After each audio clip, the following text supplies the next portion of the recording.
Hey guys, welcome to our channel. So in this video I'm going to show you how to delete website in Squarespace. So simply now, as you can see, I have created this website and now I want to delete this.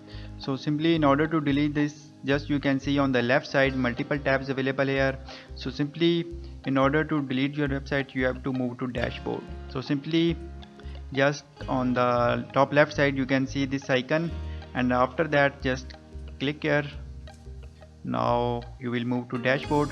So here all your websites available. So currently I have only single website here, so now I want to delete this. So just in the front of this site here you can see three dot button. So simply now after that, if you want to delete, simply click on these three dots, and after that here you can find the delete option. So keep in mind, if you want to delete your website, it will be permanently deleted in Squarespace. So now after that simply click on delete, and here you can see, are you sure want to delete this? Simply just click on delete. So finally our website is removed.